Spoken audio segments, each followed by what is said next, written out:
¿Qué vamos a ver en esto? Estos son los objetivos de toda esta charla. Fíjense, vamos a revisar la estructura anatómica de la próstata. Vamos a ver cómo se diagnostica y se evalúa la hiperplasia prostática benigna.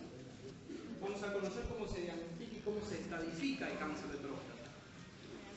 Vamos a reflexionar sobre algunas estrategias de lo que se llama de prevención secundaria, lo que nosotros llamamos el diagnóstico precoz en cáncer de próstata. ¿Bien? Vamos a ver cómo se solicitan los métodos complementarios que tenemos que pedir a un paciente que esté evaluándose de próstata, ya sea de hiperplasia o de cáncer. Y vamos a conocer las diferentes modalidades terapéuticas, que esto sí lo tienen que saber. Ustedes están estudiando medicina, ¿está? Por lo cual tienen que saber qué fármacos hay, no la dosis ni las cosas, pero sí los nombres, por si en algún momento alguien les pide cuáles son los tratamientos, ustedes tienen que saber cuáles son los tratamientos del cáncer y en hiperplasia prostática también. ¿Está claro? Vamos a tomar un poquito algunos con los chicos del otro lado, por favor. Y no se crucen más. Ahí está. Vamos a ver dos cositas. Tenemos que recordar dónde estaba la próstata. ¿Qué medidas tiene normalmente? Bien. Recuerden que la próstata es una de las glándulas anexas al aparato genital masculino, ¿sí? Las medidas son las que ustedes tienen ahí: 3,5 a 4 centímetros por 3 centímetros por 3 centímetros de espesor. Ese tamaño aproximadamente de una nuez. Bien, ese es un adulto joven y el peso normal es de aproximadamente 18-20 gramos. No suele superar ese peso.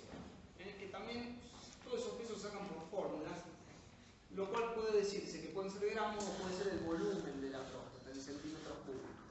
Claro, o sea que habitualmente no supera los 20, algunos pueden hablar de 25 centímetros cúbicos. Esta era la posición, esta es una foto de Netter, del libro de anatomía, ¿se acuerdan del Atlas? Fíjense, próstata ubicado acá, vejiga por encima, recto por detrás, por encima las vesículas seminales, por debajo lo que es el suelo del periné, el plano medio del periné, ¿bien? Y por delante el pubis. Todos los gráficos son gráficos, ¿bien? Por lo cual ustedes imagínense, ustedes tienen una próstata acá y fíjense lo que es el tamaño del pubis. No es real, ¿se entiende a lo que me refiero? Entonces, esto es simplemente para que ustedes se ubiquen dónde está la próstata y qué estructuras tiene por el costado y arriba y abajo. Si uno ve la estructura interna de la próstata, ustedes recuerden que la próstata rodea ¿a quién? A la uretra posterior. La uretra posterior tenía dos porciones. Una era la porción de la uretra prostática y la otra la que estaba alrededor del diafragma urogenital, que es la uretra membranosa. ¿Bien? Dentro de la uretra prostática había una de las cosas importantes, en la cara posterior de la uretra. ¿Cómo se llamaba? El utrículo prostático y los... No, ¿cómo se llamaba? Verum montanum o folículo seminal. ¿Bien? Que es una elevación que está acá, ¿lo ven? En el verum montanum puede verse a veces como una bolsita, una depresión, que es el utrículo prostático, ¿bien? Que no sirve de nada, es en realidad un remanente del conducto de Miller. ¿Entendido? Es más, no sirve de nada, pero hasta puede traer patologías. Bien, por eso uno lo describe, que está el utrículo prostático en esa zona. Es más, puede volverse quístico y justamente, fíjense, ¿qué desembocan por el lado de ahí? Los conductos, los eyaculadores. ¿Qué traen los eyaculadores? Sí, todo es semen, pero ¿qué trae? ¿Qué trae? ¿Qué secreción de quiénes trae? A ver, vuelvo a repetir, estamos estudiando medicina y tenemos que ser un poquito más fieles en lo que estamos diciendo. O sea, porque ustedes imagínense que toda la uretra prostática recibe a quién también. Todos los orificios de excretores de la próstata, que son 12 a 20 conductos excretores de la próstata. O sea que la secreción prostática también forma parte del semen, pero no está a nivel de los conductos eyaculadores. ¿Se entiende a lo que voy? Entonces, los conductos eyaculadores traen la secreción ¿de dónde? De lo que viene de los testículos, más la sumada de las vesículas seminales. ¿Se entiende? Ahí es donde se mezcla con la secreción prostática y ahí sí se empuja para adelante para que vaya por toda la uretra anterior. ¿Comprendido? Entonces, una de las patologías que puede haber si hay un quiste de utrículo es que estén taponados los conductos eyaculadores. Entonces, puede haber expulsión de semen, pero no hay espermatozoides, porque están tapados los conductos eyaculadores. ¿Me entienden? ¿Está? Entonces, eso que por ahí uno no le presta atención porque es un remanente, ese remanente en ciertos momentos puede traer patología. Bien, por eso lo tenemos que conocer, a eso me refiero. Y esto es una imagen endoscópica, fíjense cómo se ve endoscópicamente la uretra prostática. Esto si metemos un cistoscopio por la uretra, fíjense, el verum montanum y fíjense justo la depresión del utrículo prostático. Y estas son las dos correderas que quedan al lado, que es donde desembocan todos los conductos eyaculadores de la próstata. Los eyaculadores, perdón, los excretores de la próstata. ¿Me siguen hasta ahí? Bien. Esto es por detrás. Fíjense la próstata que tiene. En realidad está recto, pero por arriba tiene a las vesículas seminales, las ampollas de los conductos deferentes. Recuerden que se dilataban antes de desembocar. En realidad no desembocan, sino que se unen con el conducto excretor de la vesícula seminal y forman el eyaculador. ¿Bien? Esta es la imagen que nosotros veíamos en anatomía normal. Pero ¿qué pasa? Si uno va a describir la próstata, normalmente ¿cómo la describe? Es una glándula ubicada, ya dijimos, por debajo de la vejiga, por encima del diafragma orogenital, por detrás del pubis, por delante del recto. Pero si uno hace un tacto rectal para tocar la próstata, en general uno la divide en dos lóbulos a la próstata. Divide un lóbulo derecho y un lóbulo izquierdo. ¿Por qué está dividido? Por un surco medio. Y esa descripción de lóbulos derecho, izquierdo y el surco medio sigue estando, porque es la descripción que todos hacemos cuando hacemos un tacto rectal. ¿Entendido? Pero si uno va a la descripción histológica de la próstata se divide diferentemente. Y se divide en zonas. Que estas zonas también la vieron en el segundo año ustedes. Y esto es la repercusión que tiene ahora, es la aplicabilidad que nosotros le damos. Fíjense, la zona que rodea a la uretra se llama zona de transición. En una próstata de un adulto joven. Eso representa el 5% del tamaño de la próstata, nada más. ¿Bien? Es algo pequeñito, está rodeando la uretra. La zona que rodea los conductos eyaculadores, ¿ven las vesículas seminales? Los eyaculadores ahí, es la zona central. Pero fíjense, la mayor parte de la próstata está rodeada por una zona que se llama zona periférica, que rodea tanto a la transicional como a la zona central. Y queda solamente un huequito en la zona anterior que es nada más que estroma. El estroma no tiene parénquima, por lo tanto es estroma fibromuscular anterior. ¿Bien? Y no tiene casi importancia en cuanto a cáncer, por ejemplo, o a hiperplasia, porque al no haber glándula, no hay tumor. ¿Entienden lo que voy? Es estroma. Y fíjense que la zona central y la zona periférica en conjunto son el 95% de la próstata, del peso de la próstata. Pero ustedes estudiaron en un momento que la próstata con la edad, ¿qué pasa? Crece. ¿Y qué es lo que crece?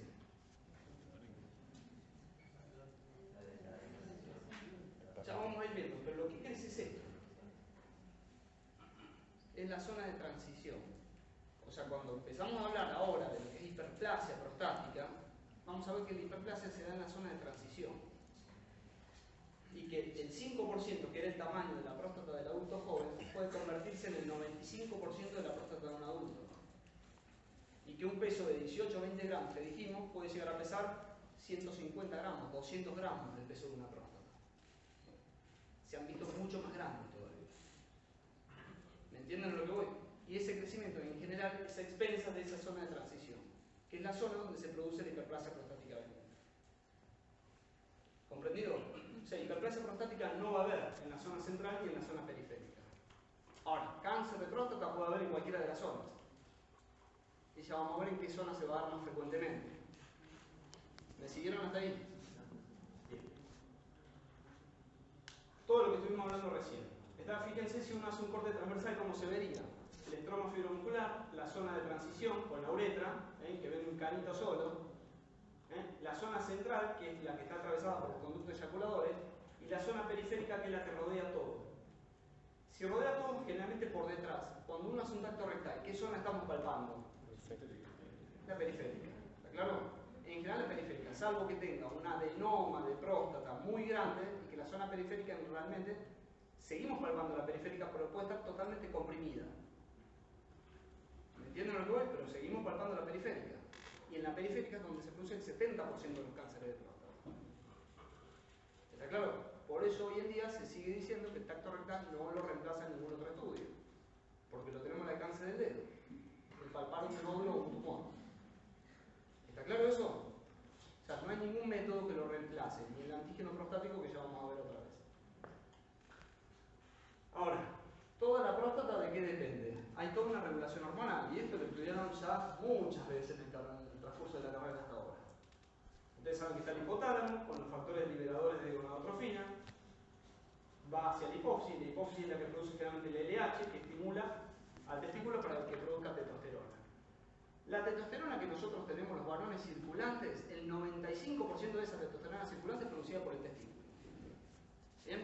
Un 5% restante es producido por la glándula adrenal. ¿Se entiende? O sea, esto es lo que va a estimular generalmente a un receptor que está en la próstata, que son los receptores de andrógeno, que es lo que produce generalmente la estimulación del crecimiento de la próstata. ¿Tiene que ver las hormonas en la próstata? Sí, tiene mucho que ver. Es más, se ha demostrado que los eunucos, o sea, aquellos que fueron castrados antes de llegar a la adolescencia, la próstata siempre fue infantil. O sea, no creció. ¿Entienden a lo que voy? Entonces tiene mucho que ver que los andrógenos estén dando vuelta. ¿Y cuál es el principal andrógeno que estimula la próstata? No, la testosterona es el andrógeno que uno anda, pero ¿cuál es el principal? ¿Cuál es el más potente? La dihidrotestosterona. Y ya vamos a ver por qué y cómo actúa. Vamos a definir hiperplasia prostática benigna. Y ahí empezamos con el tema en sí. Es el aumento del tamaño de la glándula prostática secundario a proliferación de células epiteliales o estromáticas.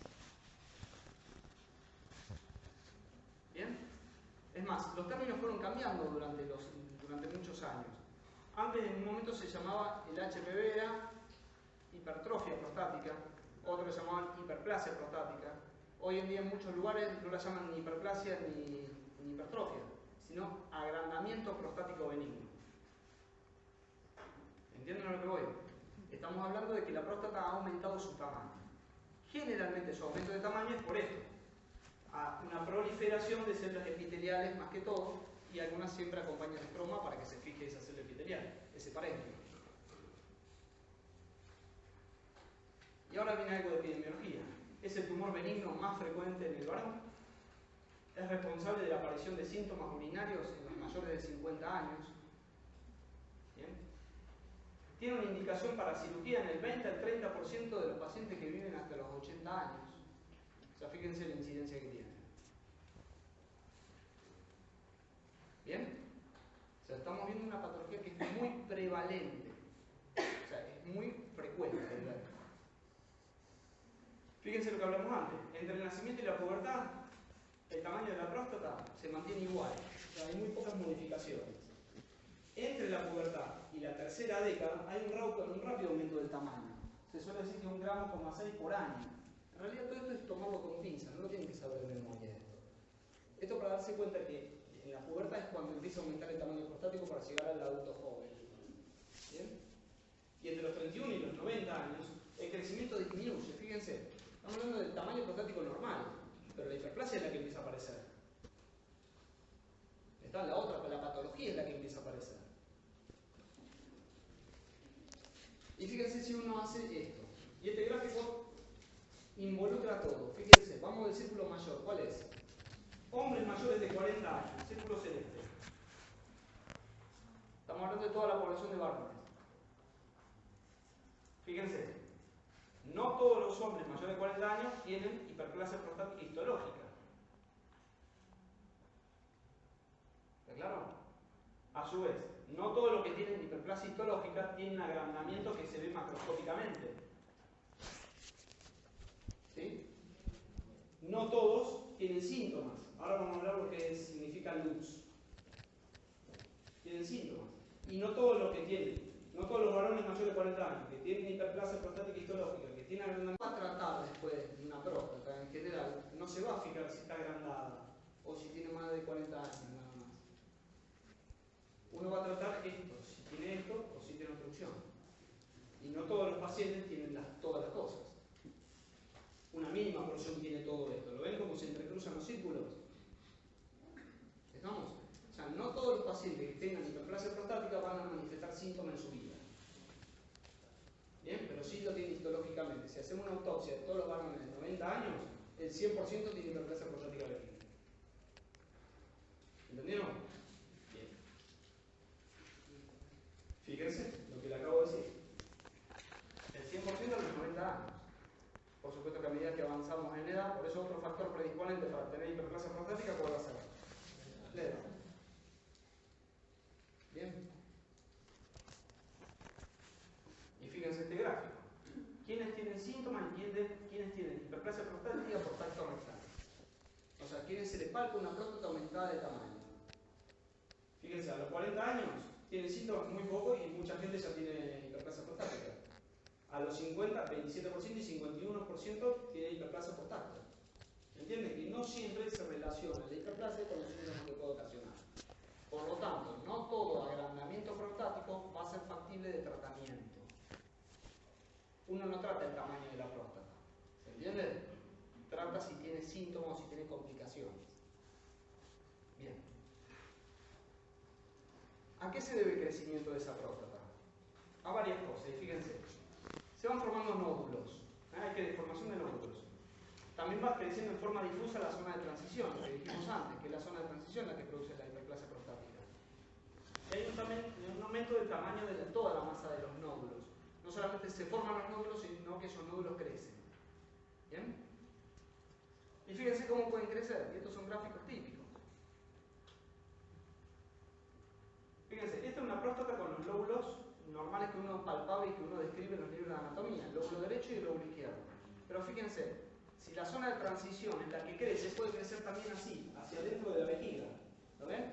Y esto es lo que nosotros llamamos lóbulo medio. ¿Entendieron? Y este lóbulo medio puede taponar ¿qué? El tracto de salida de la vejiga. ¿Verdad? Y lo que tiene el lóbulo medio generalmente son personas que tienen muchos síntomas. ¿Bien? Entonces, este es el crecimiento cuando una próstata uno puede decir que tiene 3 lóbulos. En realidad porque creció más en la zona de transición en esa zona, en el cuello de la vejiga.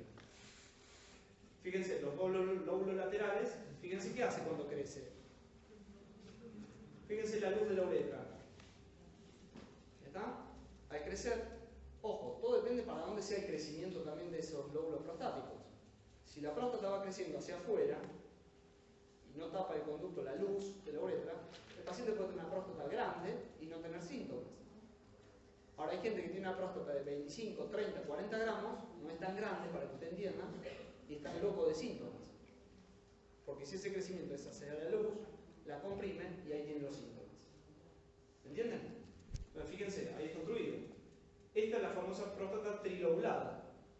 Crecieron los lóbulos laterales y el lóbulo medio. Y acá pareciera que no tiene nada, pero acá lo que aumenta es el estroma fibromuscular anterior, por engrosamiento de las fibras musculares. Y eso es lo que vamos a hablar un poquito. ¿Ustedes vieron algo de próstata en las tutorías? ¿No todavía? Van a ver que hay un componente dinámico, que es el músculo liso que rodea la próstata.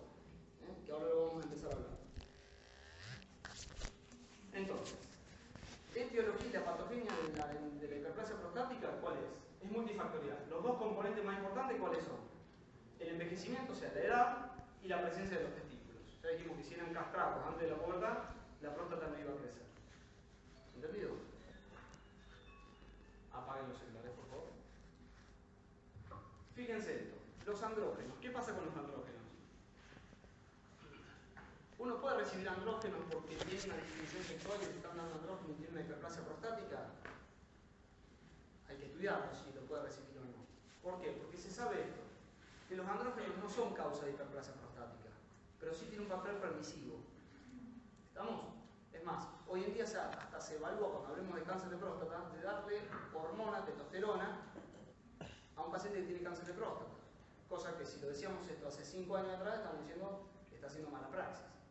Porque como que le está alimentando la próstata. ¿Está claro? Pero ojo con eso. Entonces, fíjense que lo que se sabe es esto, que tiene un papel permisivo en el crecimiento de la próstata. Sabemos que inhiben el proceso de muerte celular, por eso se crea, o sea, inhiben ¿qué era el proceso celular? ¿Se acuerdan lo que es la apoptosis? Inhiben la apoptosis, entonces la célula vive más tiempo, por eso sigue creciendo.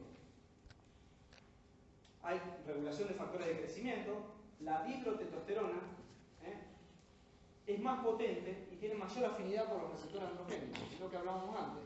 La testosterona como hormona es potente, sí, pero la dihidro es mucho más potente. Y es la que uno está involucrada más que todo en el crecimiento de la próstata. Los receptores andrógenos, ¿qué pasa? Esto es una cosa que es verdad. Los receptores andrógenos generalmente responden durante toda la vida del varón. ¿Entendido? Y los estrógenos, que también tenemos en niveles bajos, potencian esa acción de los receptores de los andrógenos. Entonces acuérdense que cualquier cosa que haya, si hay una hormona, tiene que haber un receptor para que esa hormona funcione. Si ese receptor está mutado, cambiado o algo, la hormona no va a funcionar. Y una de las características de los receptores de andrógeno, ¿cuál era?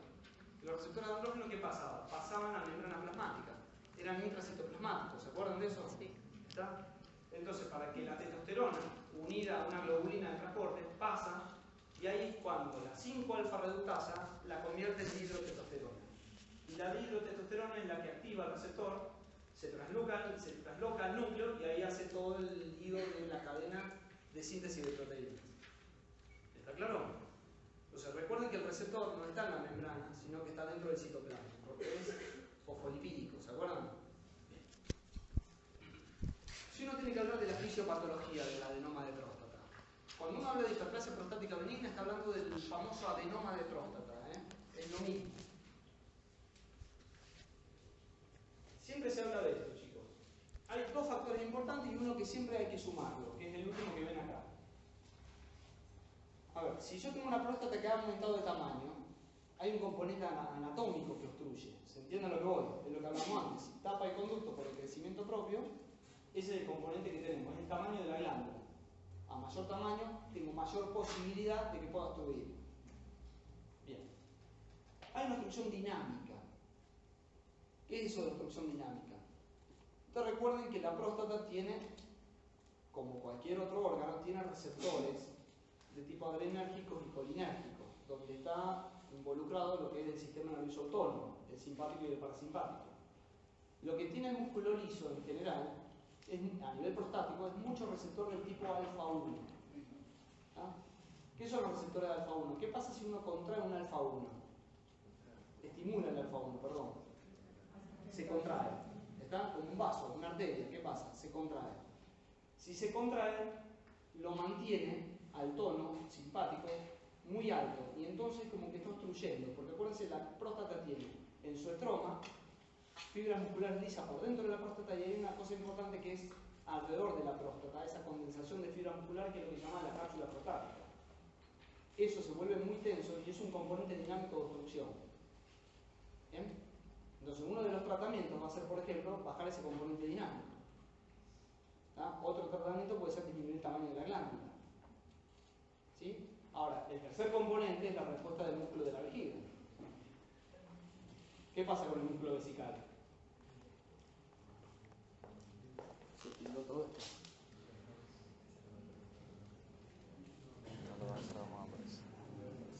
No. Las computadoras modernas de lo que...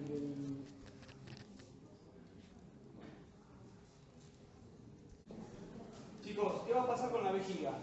El músculo detrusor. ¿Qué pasa con el músculo detrusor? En realidad la vejiga puede responder bien o no.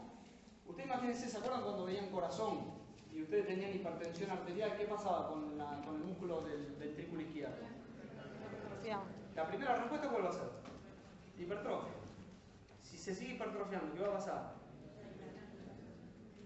¿Termina en qué? O sea, primero sigue compensándose por hipertrofia. ¿Se entiende lo que hablamos? Después llega un momento que se va a descompensar y cuando se descompensa, ¿qué pasa? Se dilata. ¿Bien? Lo mismo pasa con el músculo detrusor. Si yo tengo un componente obstructivo abajo, el músculo detrusor, ¿qué va a hacer al principio? Para poder orinar. Va a empezar a hipertrofiarse y eso se ve perfectamente. Cuando uno ve una próstata, uno tiene que abrir a veces la vejiga y ve totalmente engrosado el músculo detrusor. ¿Bien? Ahora, cuando llega un momento de falla, ¿qué pasa? Se distiende. Y es lo que uno puede ver con las retenciones agudas de orina, que puede tener hasta una capacidad casi de 2 litros la vejiga, que no es la capacidad funcional habitual, pero puede distenderse hasta llenar 2 litros de líquido. Está dilatada y sobredistendida. No esperen que esa vejiga se pueda contraer con fuerza. ¿Bien? O sea, no es poner una sonda, por ejemplo, y sacar la sonda, porque lo más probable es que ese detrusor esté ¿qué? Hipodinámico, no se va a contraer, va a estar hipocontráctil, por lo tanto va a seguir en retención de orina. ¿Entienden a lo que voy? Bien. Entonces se va a depender de 3 factores, de la obstrucción mecánica, de la obstrucción dinámica y de la respuesta del músculo detrusor. Bien, esto lo hablamos recién. Esto es lo que hablamos antes de los receptores que hay. Receptores de tipo alfa-1. Y fíjense dónde están. A nivel del cuello de la vejiga y del músculo liso que rodea, a nivel de la cápsula prostática y de la uretra prostática. ¿Lo ven? ¿Sí? Si esto está contraído es una cosa. Si yo lo relajara esto, ¿qué pasaría? Se abriría el cuello. entonces permitirá un mejor flujo. ¿Estamos de acuerdo? Bien. Entonces, la respuesta vesical, ¿qué va a ser? Los síntomas son mayores cuanto mayor alteración de la vejiga haya. Y eso es secundario siempre a la obstrucción que va a haber si la próstata se está tapando el conducto de la uretra. La obstrucción mecánica y dinámica, ¿qué hace?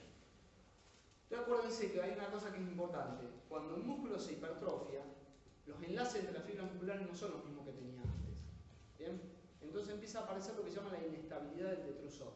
Y ustedes van a ver, si tienen a sus viejos, ¿está? O sus abuelos, que tienen problemas para orinar, es que por ahí le urge ir al baño, que no llega. ¿Está? Que de golpe le agarran la gana de orinar y no la pueden controlar.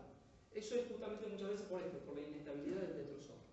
O sea, el detrusor, el músculo, se contrae no cuando uno tiene ganas de orinar, sino cuando se le ocurre. Por eso se dice que es inestable. ¿Entienden? Entonces muchas veces pasa eso. Uno está tranquilo y de golpe le agarra la gana de orinar. O alguien abrió una canilla y de golpe le dio sensación de orinar. O se orina encima. Lo que se llama incontinencia por urgencia miccional. ¿Bien? Y la otra cuestión es lo que dijimos antes, la reducción de la contractilidad del detrusor. Si el detrusor está agotado ya por estar distendido, ¿qué pasa? Hay síntomas de vaciado.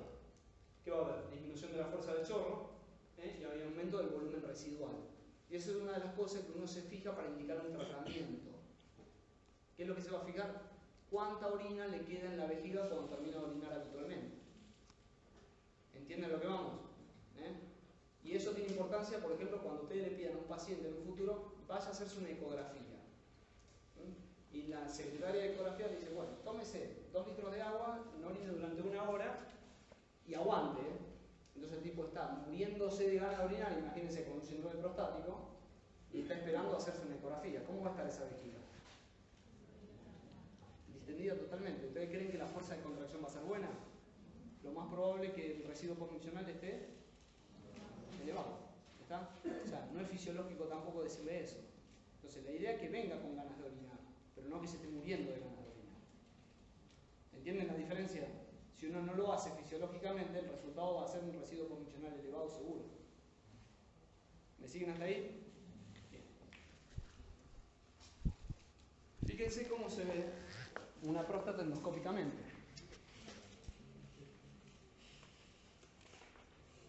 Con hiperplasia prostática. No te quiero tapar, pero no te voy a tapar. Fíjense, los lóbulos laterales, el velo montante, fíjense que otra vez se ve el utrículo en ese caso. Fíjense que endoscópicamente se va a entrar a la vejiga. Fíjense cómo tapa la luz. ¿Está claro? Fíjense cómo la tapa, lo obstruye. Ahí ven la parte media de la vejiga, el lóbulo medio. Ese es el cuello de la vejiga, la luz. Por eso se ve negro, porque está dentro del líquido, dentro de la vejiga. Y ahí se entra la vejiga. ¿Lo vieron?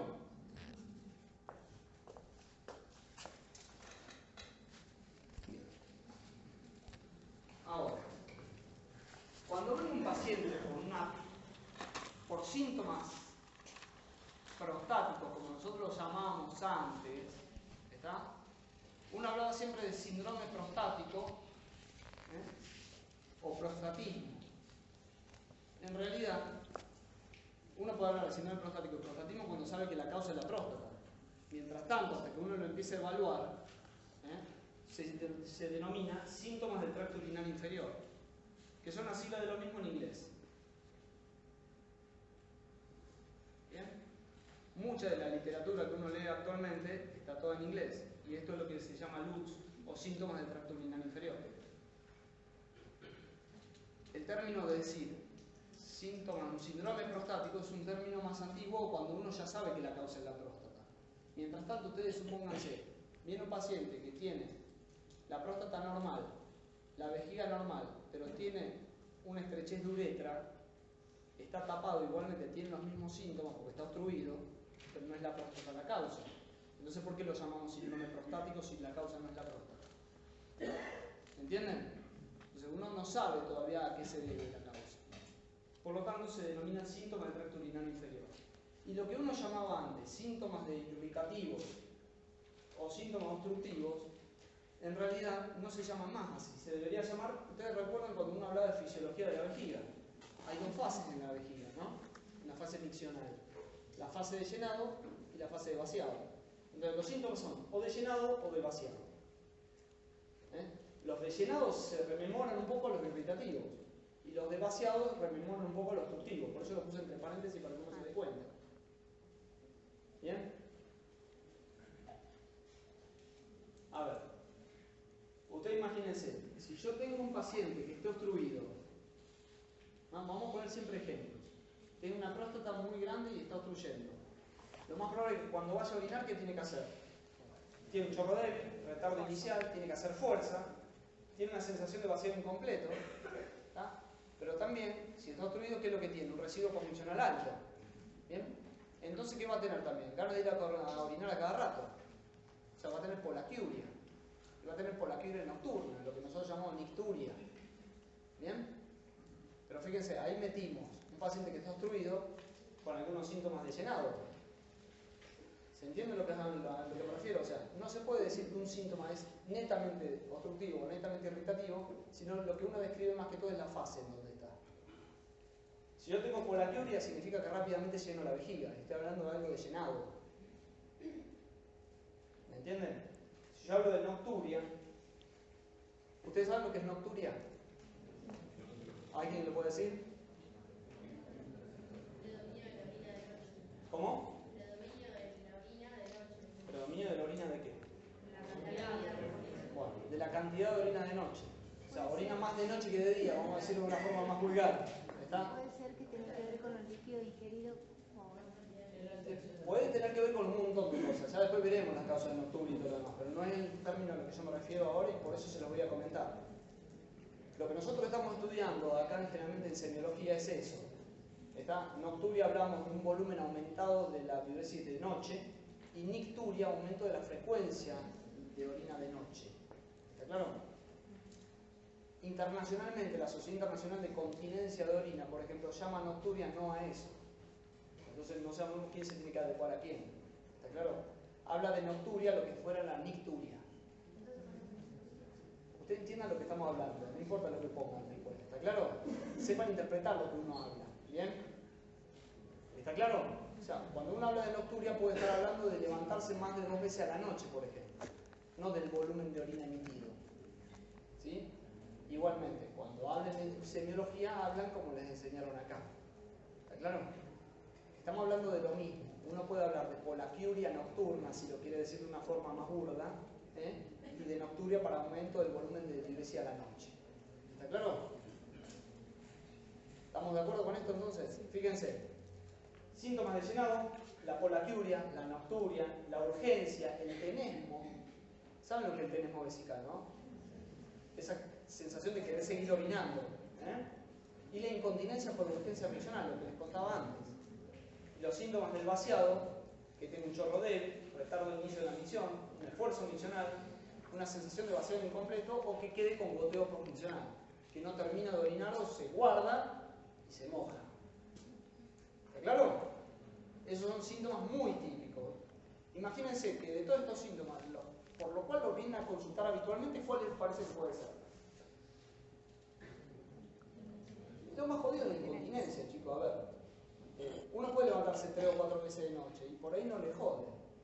Pero si llega con incontinencia por urgencia o con goteo postmiccional, que está, y esa es la consulta, porque no quieren mojarse. ¿Verdad? Imagínense una persona que quiere salir a la casa y a los 2 minutos le dan ganas de orinar y tiene que buscar un baño. O un árbol, en el caso de los varones. ¿Está claro? Y eso pasa. ¿Bien? Son los síntomas más comunes que uno puede presentar acá. ¿Se entendió hasta ahora? ¿Cuáles son las complicaciones de la hiperplasia prostática benigna? Ya sabemos cuáles son los síntomas que puede dar, cuáles son los factores predisponentes, cuál es la fisiopatología, cuáles son las complicaciones que puede traer una hiperplasia prostática. La primera y más frecuente, que uno de los motivos de consulta, ¿cuál es? La retención aguda de orina, lo que llamamos RAO. ¿Bien? La retención aguda de orina, que estamos hablando del fracaso ya del detrusor para poder contraerse. Sí, querido. Una pregunta sobre la diapositiva anterior.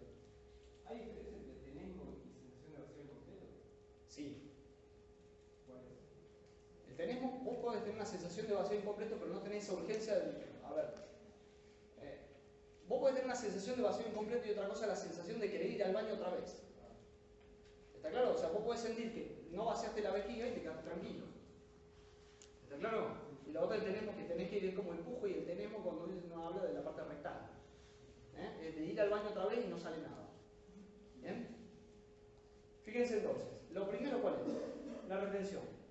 Lo otro son las litiasis vesicales. Si está obstruido, ¿qué pasa? Armo todo un caldo de cultivo que puede llegar a haber, por eso también estamos hablando de que puede haber infecciones urinarias. Y pueden depositarse los famosos cristales que aparecen normalmente en la orina. Y si esos cristales vos los dejas sedimentar, van uniéndose y van formando piedras pequeñas, después piedras más grandes. ¿Verdad? Porque no vacía habitualmente la vejiga bien. Podemos llegar a la descompensación de la vejiga, o sea, una vejiga agrandada, aumentada en capacidad. La incontinencia de orina. Y acá tenemos dos tipos de incontinencia de orina. ¿Cuál es la incontinencia que llamo de rebosamiento? ¿Se dan cuenta cuál puede ser? El rebosamiento es, para decirlo de una forma gráfica, un vaso lleno que rebalsa. ¿Está claro? ¿Bien? Estamos hablando generalmente de que el paciente orina, no es que viene por una retención aguda de orina. El paciente dice, yo orino muchas veces, voy muy seguido, pero sigo orinando. ¿Verdad? Y hay gente que se deja estar así meses o años. Y cuando llega con todos los síntomas de esto, de insuficiencia renal, con uréter y hidronefrosis bilateral. Es lo que se llama una retención crónica de orina, porque no terminó de evacuar nunca la vejiga. ¿Estamos de acuerdo? El rebosamiento es cuando rebalsa el vaso. ¿Entendido? O sea, está llena la vejiga, no la vacía nunca y sigue perdiendo. Y la otra tipo de incontinencia, ¿cuál era? La que hablamos antes, la de urgencia miccional. Por la inestabilidad que hablamos antes del detrusor. ¿Bien? Son los dos tipos de incontinencia típicos que puede haber en la adenoma de próstata. ¿El rebosamiento también va a dar ruido potencial? Es que siempre está goteando, está rebalsando el vaso. ¿Está claro? O sea, orina, termina de orinar y a la hora o menos de una hora tiene ganas otra vez. Porque está rebalsando, entonces rápidamente llena lo que vació. Entonces va al baño otra vez y otra vez orina. Eso sería que la presión de la vejiga es mayor, digamos, que la presión, o por qué sale. Puede salir por las dos cosas. Vos tosés y se te escapa orina. ¿Está? Por una incontinencia de esfuerzo de la mujer por debilidad del suelo del perineo. ¿Se entiende lo que hablo? ¿Está? Bien. Después tenemos la insuficiencia renal que ya lo nombré, y otra de las causas de la hiperplasia prostática es la hematuria. La próstata crece tanto, los lóbulos prostáticos pueden volverse muy congestivos y eso ocasiona un sangrado también. ¿Bien? Entonces esas son las complicaciones de la hiperplasia prostática. Fíjense una imagen de lo que es una vejiga cuando empieza el detrusor a hipertrofiarse. Forman las famosas trabéculas. Mírenlas. ¿No ven las columnas carnosas? Bien trabeculado. ¿Está? Fíjense, un meato ureteral. ¿Lo ven? La desembocadura del meato. Esta es la barra trigonal. Y ahí tenemos el otro meato ureteral. Es el cuello de la vejiga, la uretra y el velo montaño. ¿Lo ven?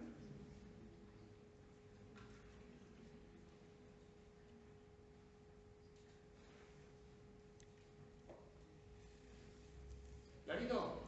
Bien. Vamos graficando un poquito las cosas.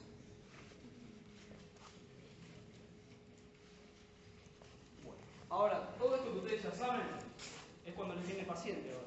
¿Cómo lo empezamos a estudiar al paciente entonces? ¿Qué hacemos al principio? No se olviden de preguntar las cosas básicas, antecedentes, urológicos, si fue instrumentado, por ejemplo, si tuvo una cirugía de alguna cosa y tuvieron que poner una sonda, eso me puede estar hablando que puede quedar una cicatriz, una estrechez de uretra, por ejemplo. ¿Está? Y no echarle siempre la culpa a la próstata. ¿Está claro? Tiene mucho que ver estas cosas.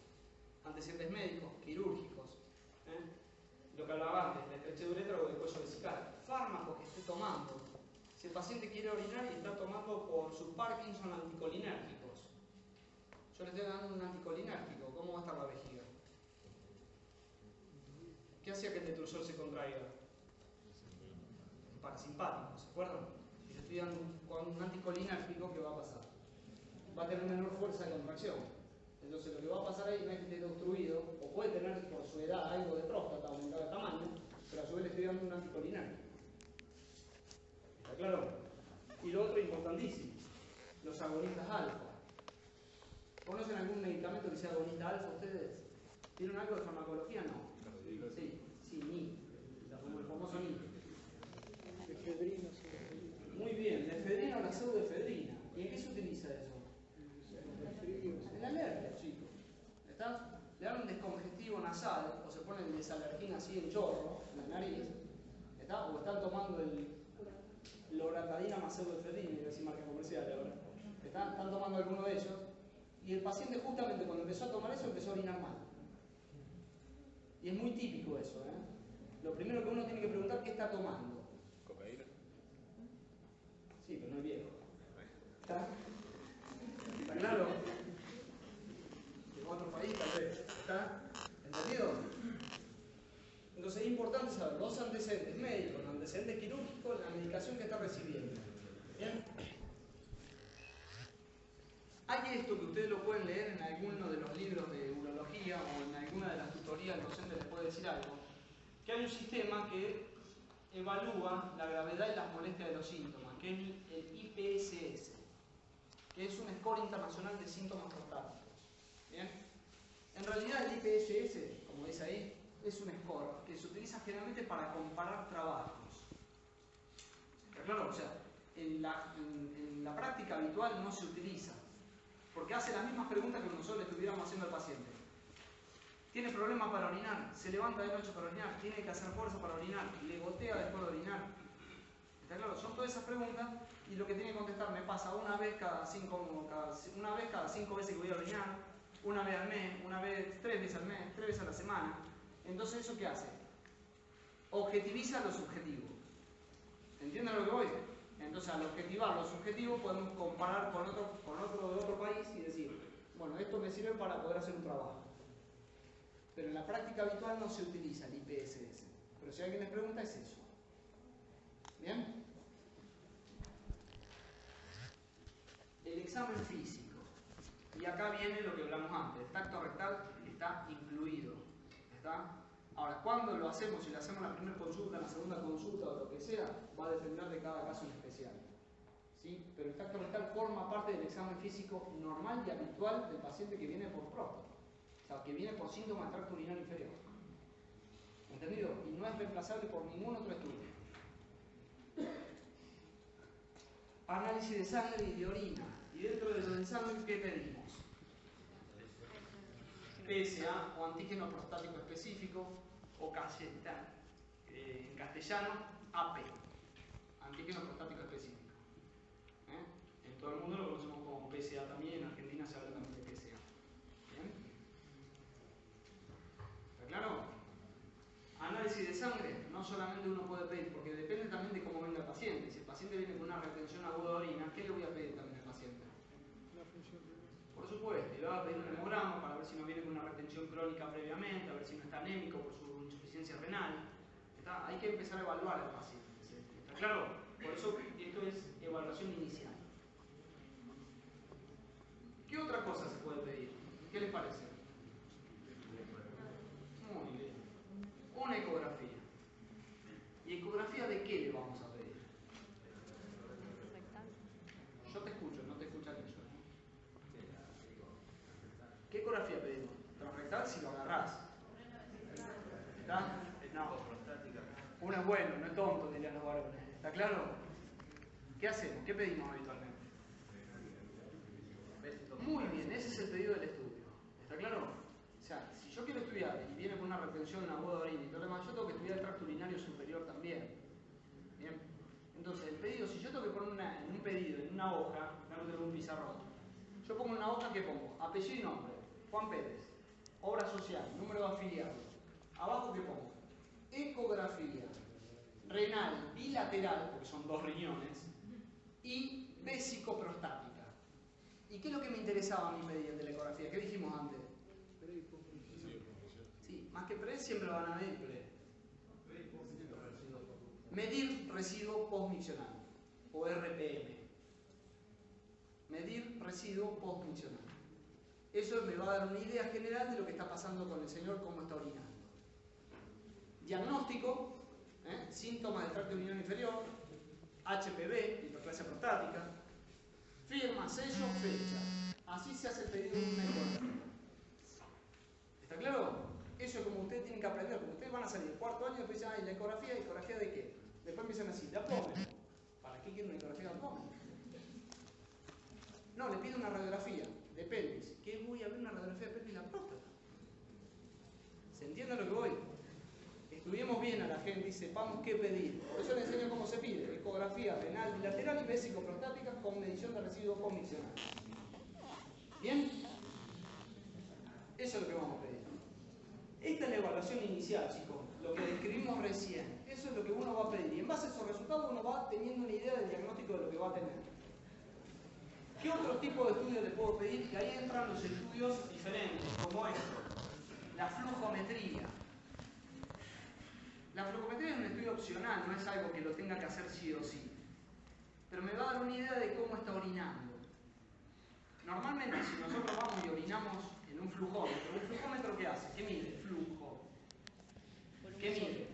Volumen sobre tiempo. ¿Está claro? Ya esto se hizo muchísimos años atrás en distintos países del mundo y se vio cuánto es el flujo habitual de un paciente normal. Se tomaron gente que normalmente no tiene ningún tipo de síndrome y lo hicieron orinar. Y sacaron una curva y lo que da es esto. Una curva así, una campana de Gauss. ¿Está claro? Y se sabe que el flujo normal es mayor de 15 mililitros por segundo. ¿Entendido? Entonces, si yo quiero saber qué le está pasando, puedo pedirle para tener una idea de objetivamente cómo está orinando. Son todos estudios para tratar de objetivarlo, ¿se entiende? Entonces, no, yo estoy peor. Y bueno, vamos a hacer un estudio a ver si está peor realmente. Estaría obstruido si tiene menos de 10, por ejemplo. Pero ojo, si yo tengo un flujo bajo, ¿es siempre obstrucción? Yo tengo un paciente que orina flojo, tiene un flujo bajo. ¿Es siempre porque está obstruido? No. ¿Cuál es la otra causa? ¿De qué? No es inestabilidad la palabra. ¿De qué depende que uno orine? De que se contraiga el músculo detrusor y que se relaje el esfínter y que no tenga obstrucción. ¿Está claro? Entonces puede ser que esté con flujo bajo, pero también ¿por qué? Porque tenga una hipoactividad del detrusor. O al revés, puede tener un flujo normal, pero tener una hipertrofia del detrusor que está compensando. ¿Entienden lo que voy? O sea que la flujometría da una idea, pero no da diagnóstico de obstrucción o no. ¿Entendieron? Todos los estudios, cuando uno estudie flujos, va a depender de distintos factores del flujo. ¿Verdad? Entonces no nos podemos encerrar con que es una única causa. Ahora, si la vejiga es normal y todo lo demás, uno hace una flujometría, bueno, lo más probable es que el problema sea ese, su próstata aumentada de tamaño. Y otro estudio que se puede llegar a hacer, que es muy simple, es la cartilla admiccional, que eso se hace incluso con los chicos que tienen incontinencia de orina cuando son chiquitos, que se llama la enuresis. Que lo que tienen que graficar ¿qué es? Poner una hoja, cuántas veces se levanta a orinar, cuántas veces va a orinar y qué volumen orina cada vez que va a orinar. Entonces, mejor que eso no vamos a tener, porque eso es lo que me da cuánto volumen orinó en todo un día, por ejemplo, me da volumen de orina y la capacidad de cada micción. La capacidad de su vejiga en cada micción que tuvo. ¿Bien? Porque hay gente, ustedes no lo crean, tienen capacidad de vejiga muy chica. Entonces no esperemos que ese tipo aguante 3-4 horas sin orinar, porque no va a llegar.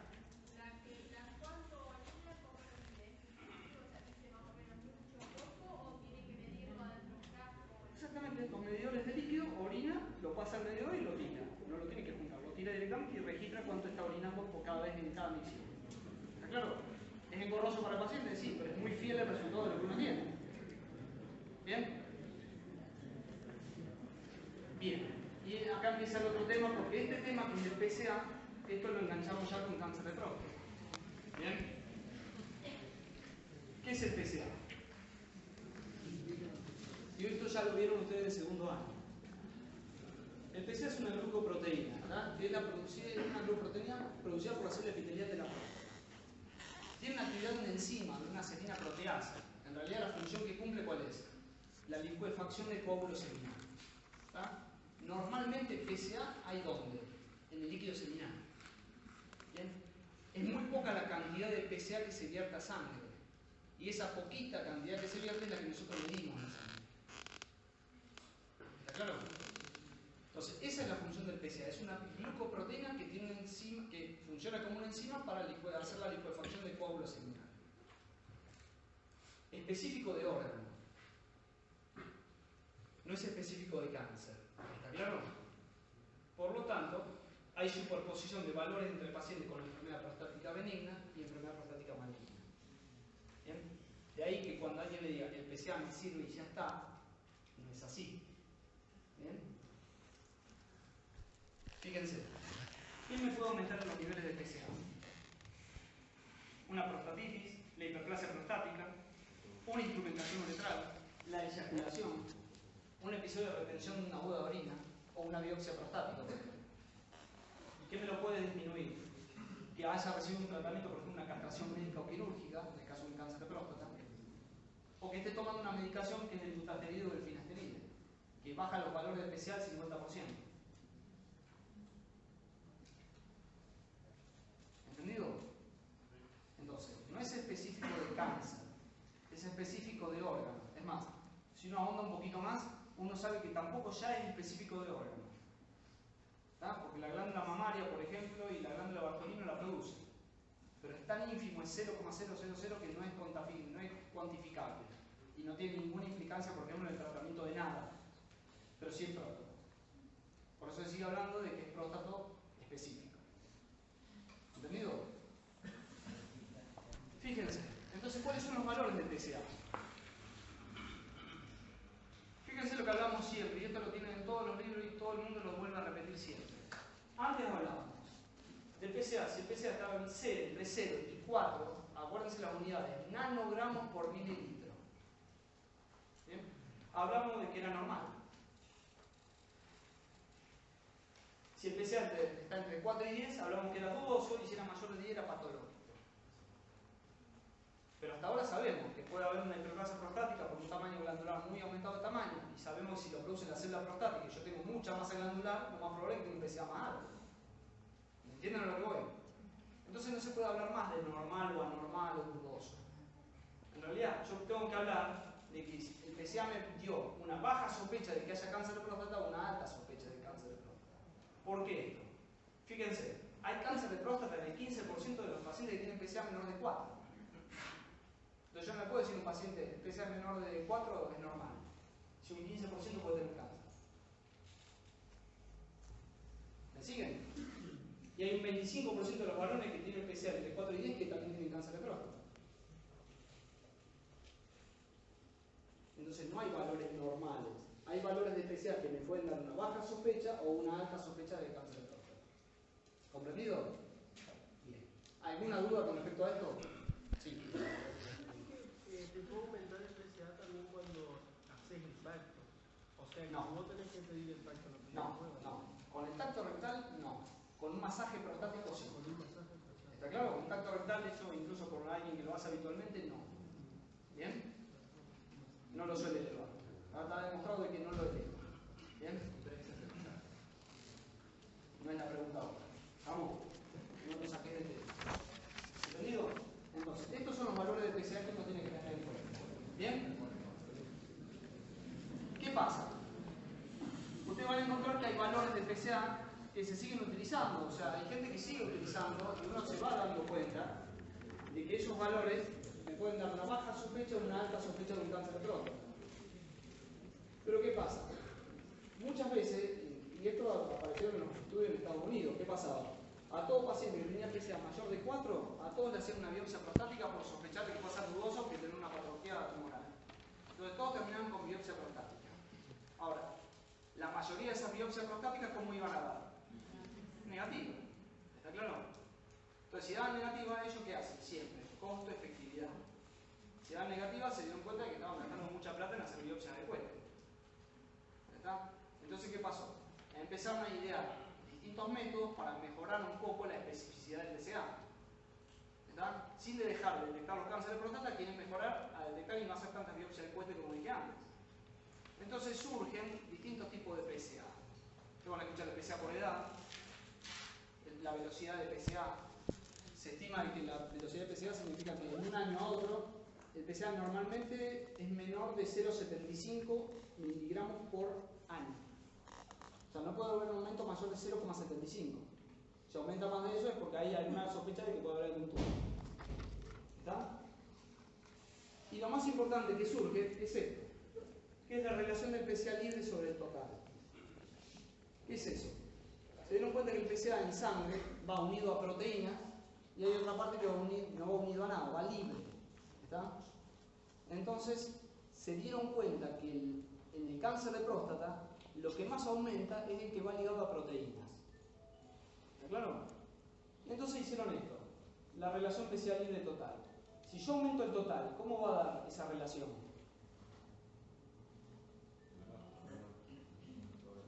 Yo tengo el libre, que es un valor, y el total me va a aumentar. ¿Cómo piensan que la relación va a dar? Si yo aumento el denominador en una división, chicos, ¿cómo va a dar el resultado? No es tan difícil, por Dios. ¿Está? Va a dar más bajo. ¿Está claro? Entonces, si yo sé que el total es el que más aumenta el ligado a proteínas y el libre permanece igual, si yo tengo una relación muy baja, tengo mayor sospecha de un cáncer de próstata. ¿Entendieron? Por eso es esto. Hay dos fracciones, como dijimos. En el cáncer aumenta el ligado a proteínas. El valor de corte que se toma habitualmente es 18%. O sea, esto va a dar 0,18, por ejemplo. Lo multiplico por 100 es el porcentaje. ¿Bien? Si yo tengo menos de 0,18, es porque me aumentó el total, es porque hay más ligado a proteínas, por lo tanto tengo más sospecha de cáncer de próstata. Entonces, el PSA libre total, o sea, la relación PSA libre total, en general se pide cuando el PSA está entre 4 y 10. ¿Bien? ¿Para qué? Para mejorar la especificidad y no hacerle biopsias a todos por igual. Y a aquellos que me den por debajo del 18%, le hago una biopsia. Y al que me da por encima del 18%, porque tengo baja sospecha de cáncer, lo controlo en 6 meses. Y le hago una nueva relación en 6 meses, a ver cómo va evolucionando. ¿Se entendió? Y si disminuye la reacción, se hace biopsia Hay después que de ver los 6 cómo está el meses. PSA total. Siempre el más importante es el PSA total. Ah, bien. ¿Está claro? Pero a eso es lo que estamos hablando es esto. ¿Cuándo es la indicación de biopsia? Cuando tienen este porcentaje, menor del 18%. ¿Y si tengo un contacto rectal positivo? Eso es otra cosa. Eso después vamos a empezar a hablar de cáncer de próstata. ¿Está? ¿Se entendió? Sí. Dice menos de 4.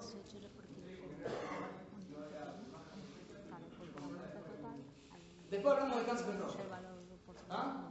Porque estamos hablando en general de la evaluación del paciente prostático. Si yo tengo un cáncer, si yo tengo un PSA menor de 4 y el tacto rectal es normal, no tiene nada. ¿Tá? Se controla como corresponde el control habitual de cualquier paciente.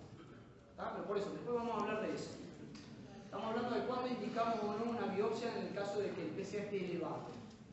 Sí. No. ¿No? No. Porque el mayor valor y el mejor valor lo obtenemos por el PSA total. Porque si igual al paciente le pedís un PSA total y libre y el PSA era de 1, hiciste un gasto de salud que no se justificaba, porque es caro el PSA.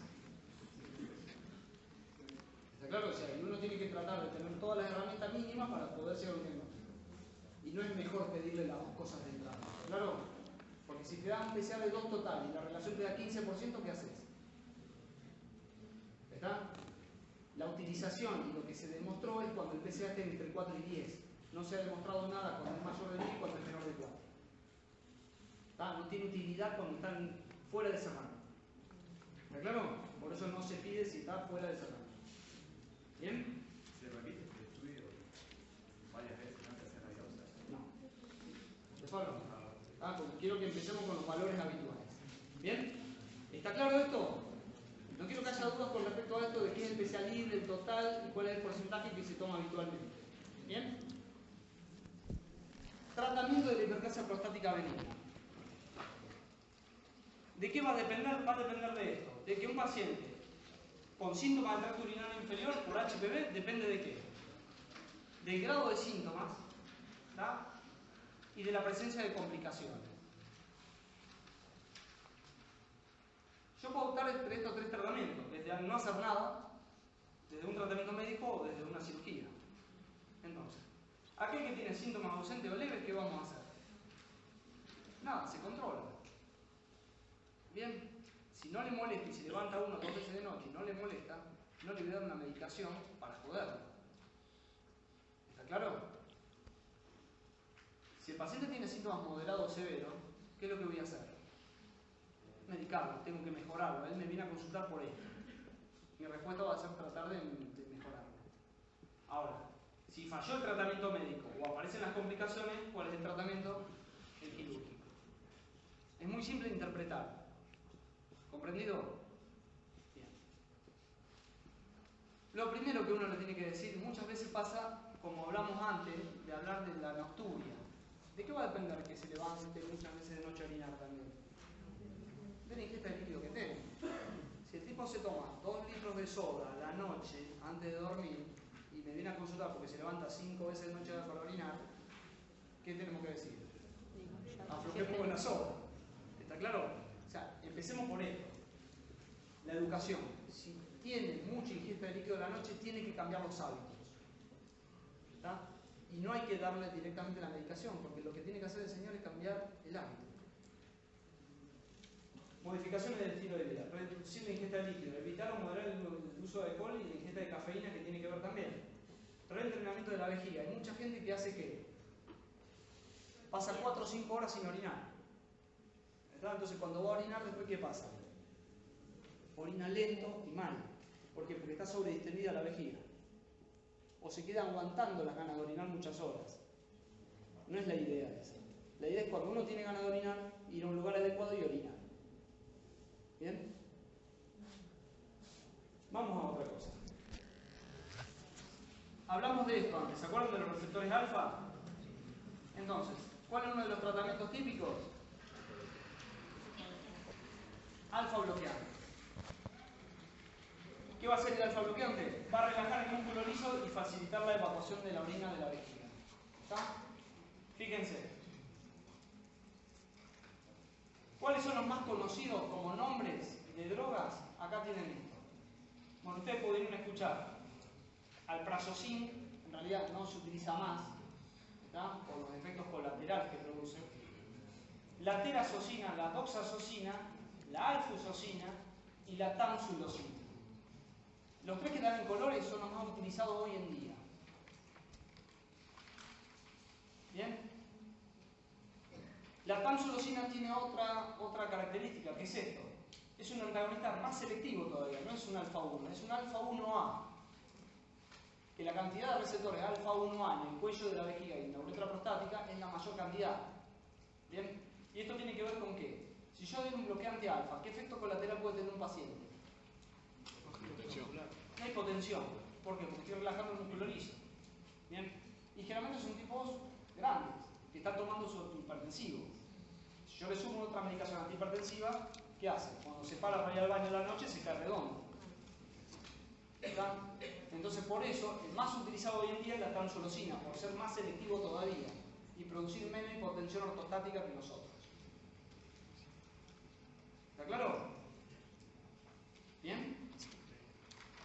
Eso es lo típico que uno utiliza, un bloqueante alfa o alfa bloqueante. Esto es muy sintomático y la respuesta es en menos de una semana el paciente mejora la forma de orinar, porque es inmediata casi la acción. ¿Bien? Ese es un factor. ¿Acá qué estaríamos tratando? ¿Se acuerdan los componentes que había? El componente dinámico. ¿Se acuerdan que dijimos que era el tono simpático? Entonces acá lo estamos bloqueando. ¿Cuál es el otro componente que tenemos que tratar? Mecánico. El componente mecánico. Componente mecánico, ¿con quién lo tratamos? Con los inhibidores de la 5-alfa reductasa. O sea, inhibimos el pasaje de testosterona a dihidrotestosterona, que es el máximo andrógeno potente que actúa sobre la próstata. Y fíjense, a 6 meses generalmente es el efecto máximo, o sea que va a tardar su efecto. No esperen que de acá a un mes va a empezar a hacer efecto, porque lo que está tratando es de inhibir toda la dihidrotestosterona que hay. ¿Bien? fíjense que puede reducir el tamaño de la próstata hasta un 20% del tamaño. ¿Sí? O sea que con esta medicación podemos reducir el tamaño de la glándula prostática. No esperen más de un 10 a un 20% de reducción. ¿Bien? Y con eso muchas veces es suficiente para que el componente dinámico mecánico baje. Y el paciente empieza a orinar mejor. Pero vuelvo a repetir, su efecto máximo es recién a los 6 meses. Y se mantiene mientras que siga tomando la medicación. Cuando vos dejas de dar la medicación, empieza a subir la dihidrotestosterona, empiezan a aparecer los síntomas como antes. Y el crecimiento como antes. ¿Está claro? Las dos drogas habituales son estas: el finasteride y el dutasteride. Sí. ¿Eso se ve por vida? No sabes nunca si es de por vida, pero que es a largo plazo, sí. ¿Se entiende? Hay que ver si después responde o no. Hay gente que lo toma años y perfectamente bien. Pero no se llega a un punto de prologio, no se llega a un punto en el que el desequilibrio no se da más, por ejemplo. No, justamente porque mantiene su efecto mientras que lo tomes. No. Esto es como el que está tomando un antihipertensivo. ¿Lo toma de por vida? Y sí. ¿Está? Acá depende también de cómo vaya el paciente y qué síntomas vaya teniendo. Si el paciente empeora con el tiempo, bueno, ya tenemos que pasar, chicos, por favor, a la fase de tratamiento y ya tenemos que seguir otro tipo de tratamiento.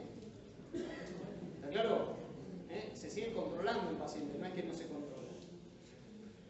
Y fíjense lo que dice. Disminuye el PSA a un 50% del valor. Y esto tiene mucha importancia para los diagnósticos. Si un paciente tenía 4 de PSA, ¿me escuchan?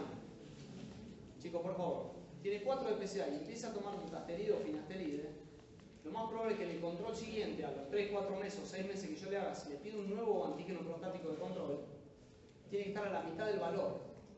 O sea, me tiene que venir 2. ¿Sí? Porque lo disminuye. Al disminuir el componente epitelial, tendría que disminuir el valor del antígeno prostático. ¿Sí? Si el valor del PSA sigue subiendo, yo tengo que sospechar que hay una patología maligna. ¿Se entendió? Fíjense otra cosa, disminuye el riesgo de retención aguda de orina y de cirugía. Por eso la gente lo toma a largo plazo, porque con esta medicación vos podés disminuir. Es más, las próstatas hoy en día se operan mucho menos que antes. ¿Está? Porque no se llega a la indicación absoluta que es fase de tratamiento. ¿Bien? Y otra de las cuestiones que produce es esto: disminución de la libido. ¿Bien? El que está con la dihidrotestosterona baja también tiene falta de libido y por lo tanto puede tener disfunción sexual. ¿Bien? Por lo tanto depende a qué edad uno empieza a tomar esto, es los problemas que pueda tener. ¿Comprendido? ¿Cuál es la diferencia entre el finasteride y el dutasteride? Esto es muy fino, pero es para esto. El dutasteride inhibe, hay dos isoenzimas de alfa-5 reductasa. El finasteride inhibe nada más que la tipo 2 y el dutasteride inhibe a la 2 y a la 1. Bien, sería un inhibidor más completo, pero los distintos estudios dan como resultado que los dos sirven para lo mismo y tienen la misma eficacia. Lo ves ahí en pantalla. El dutasteride inhibe a la tipo 1 y a la tipo 2. Bien, y el finasteride inhibe a la tipo 2. Esto es todo lo que estuvimos hasta ahora. Mucha gente, es lo que dice acá arriba, hace terapia combinada. ¿Bien? O sea, está tomando el alfa bloqueante y el otro para disminuir el componente mecánico, que es el inhibidor de la 5 alfa reductasa. ¿Comprendido? Hay otro tipo de tratamiento que lo van a encontrar en muchos lugares y cuando sean médicos lo van a recibir, que mucha gente está con la famosa fitoterapia. ¿Está? Y la fitoterapia generalmente son extractos derivados de raíces, semillas, corteza o fruto de diversas plantas. Los más utilizados son estos dos, la Serenoa repens y el Pichium africano. Y estos son medicamentos que se venden, aprobados por la ANMAT de la Argentina y de todo el mundo, y lo dan. En realidad su efecto, fíjense, se habla de estos 3 mecanismos, como antiinflamatorio, como inhibidor de la 5 alfa reductasa, como que alteran los factores de crecimiento. En realidad todo esto, ninguno está demostrado. ¿Bien? Pero son los distintos laboratorios de distintas marcas que sacan medicación como para tratar pacientes. como mal no les hace, lo dan, pero tampoco las entienden. ¿Está claro? Es lo que se habla, que generalmente este tipo de medicamentos tienen un efecto placebo. Y mucha gente al recibirlo mejora. ¿Está? Pero más por su efecto placebo que por otra cosa. ¿Entendido? Y esto lo van a escuchar en muchos lugares, lo van a recibir porque hay gente, abuelos, que están tomándose esa medicación. ¿Bien?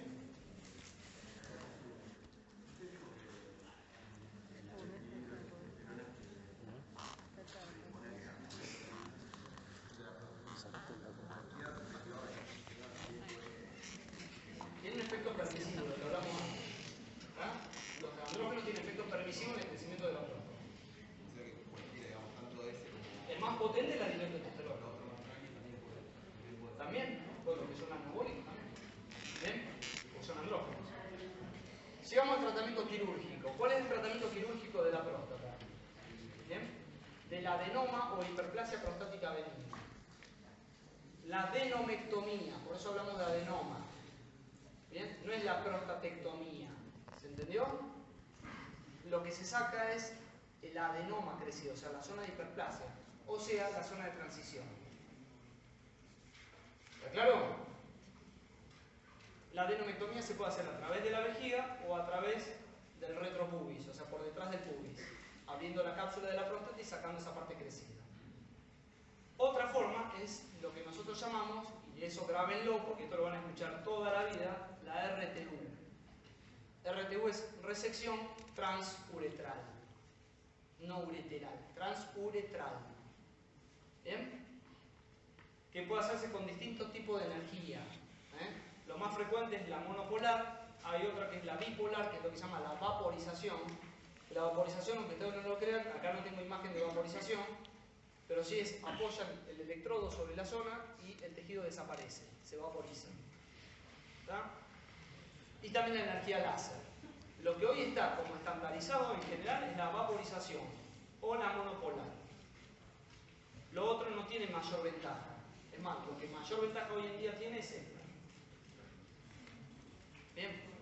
Cuando uno decide hacer una cirugía abierta o una resección transuretral, en general uno tomaba mucho antes el tamaño de la próstata. Cuando la próstata es muy grande, cirugía abierta. Cuando la próstata era más pequeña, uno podía hacer una resección transuretral. ¿Entendido? Hoy la vaporización permite, al hacer ese tejido que no, al hacerlo desaparecer, hace más fácil la cirugía y hoy en día con la vaporización se pueden operar próstatas más grandes también. Lo que pasa es que también tiene su costo más elevado. ¿Está claro? Y no todas las obras sociales o las prepagas o lo que tengan las cubre. Entonces ese es el problema con este tipo de